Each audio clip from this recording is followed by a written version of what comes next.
একটা বিমান একটা দুর্ঘটনা মুহূর্তে মাইলস্টোন কলেজ রূপ নিল এক বিভীষিকায়। যেখানে একটু আগেও ছিল ক্লাসের কোলাহল, সেখানেই তৈরি হলো শত শত আর্তচিৎকার। বাংলাদেশ বিমান বাহিনীর F7 মডেলের বিমানটি দুপুর 1:06 উড্ডয়ন করে। 12 মিনিট পর ঠিক 1:18 বিমানটি বিধ্বস্ত হয়। বিমান চালাচ্ছিলেন ফ্লাইট লেফটেন্যান্ট তৌকির। এটি তার সোলো ফ্লাইট ট্রেনিং এর অংশ ছিল। এই ধাপে এসে একজন প্রশিক্ষণরত বৈমানিক প্রথমবারের মতো একা কোনো প্রশিক্ষক ছাড়াই নিজে একটি বিমান ওড়ায়। ফ্লাইটের দৈর্ঘ্য ছিল সাধারণত 20 থেকে 30 মিনিটের, কিন্তু কে জানতো মাত্র 12 মিনিটেই সবকিছু শেষ হয়ে যাবে। তাছাড়া এই ট্রেনিং এর আগে পাইলটের মনোবল, দক্ষতা, জরুরি অবস্থা সামলানোর কৌশল সহ নানান বিষয় বারবার পরীক্ষা করে দেখা হয়। সবকিছু ঠিক থাকলে তখন তাকে একাই একটি বিমান নিয়ে ওড়ার সুযোগ দেওয়া হয়। তৌকির সবকিছুর যোগ্য ছিল। তিনি বিমান নিয়ে কুর্মিটোলা পুরান এয়ারফোর্স বেস থেকে টেক অফ করেন।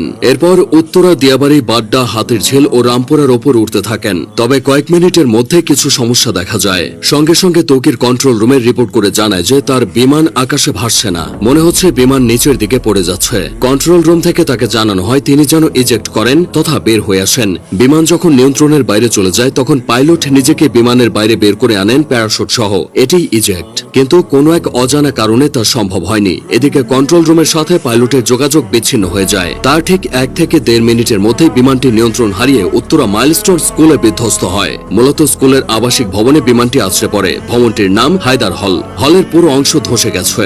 বিমানের বড় অংশটা ক্যাম্পাসের মাঝের ফাঁকা অংশে পড়েছিল। বিমানটি একটু পরে আছড়ে পড়লে হয়তো হতাহতের পরিমাণটা কিছুটা কমতো, কারণ ক্লাস শেষের ঠিক পরের সময় বিমানটি আছড়ে পড়েছে। বহু ছেলে মেয়ে ক্লাস শেষে বের হয়ে চলে যেত। যে ভবনে বিমান বাহিনীর প্রশিক্ষণ বিমানটি বিধ্বস্ত হয়েছে সেটি দোতলা ছিল। ক্যান্টিনের পাশেই ওই ভবনটি। ওই ভবনে 2টি তলা মিলিয়ে মোট 16টি ক্লাসরুম আছে আর 4টি শিক্ষকদের রুম। প্রাথমিকের 1ম থেকে 5ম শ্রেণীর ক্লাস হতো এই ভবনে। 3য় ও 4র্থ শ্রেণীর শ্রেণীকক্ষের সামনেই বিমানটি বিধ্বস্ত হয়েছে। তখন ক্লাস চলছিল। কিছুক্ষণের মধ্যেই ক্লাস শেষ হতো। ঠিক সেই সময় কলেজের প্রজেক্ট 7 নম্বর ভবনে বিমানটি ধাক্কা লেগে জ্বালানি লিকেজ হয়। পরে প্রজেক্ট 2 ভবনের সামনে আছড়ে পড়ে। বেলা 1টার দিকে স্কুল ছুটি হয়ে যায়। তবে তখনও কিছু শিক্ষার্থী সেখানে অবস্থান করছিল। তারাই সবচেয়ে ক্ষতিগ্রস্ত হয়েছে। অনেক অভিভাবক বাইরে থেকে দাঁড়িয়ে শুধু দুর্দশা দেখেছে, কিছুই করার ছিল না। দুর্ঘটনা যা ঘটার তা ঘটে গেলেও কিছু প্রশ্ন থেকে গেছে। স্কুল কলেজ এরিয়ায় বাস ট্রাকের হর্ন আস্তে করার কথা বলা হয়। সেখানে স্কুল এরিয়ায় প্রশিক্ষণ বিমান ওড়ানো নিয়ে বেশ সমালোচনা হচ্ছে।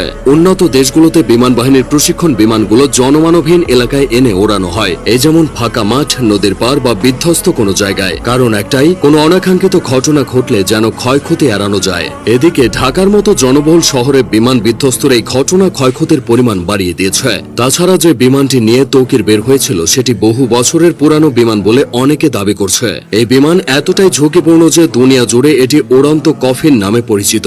এই ধরনের দুর্ঘটনায় রেস্কিউ অপারেশন চালানো কঠিন। মাইলস্টোনের এই ঘটনায় ক্রিকেটার, আলেম ওলামা থেকে শুরু করে রাজনৈতিক অঙ্গন পর্যন্ত সবখানেই শোকের ছায়া নেমেছে। হতাহতের ঘটনায় মঙ্গলবার একদিনের রাষ্ট্রীয় শোক ঘোষণা করা হয়েছে। মাইলস্টোন স্কুল অ্যান্ড কলেজের ইতিহাসে এই ঘটনা দগদগে ক্ষত হয়ে থাকবে।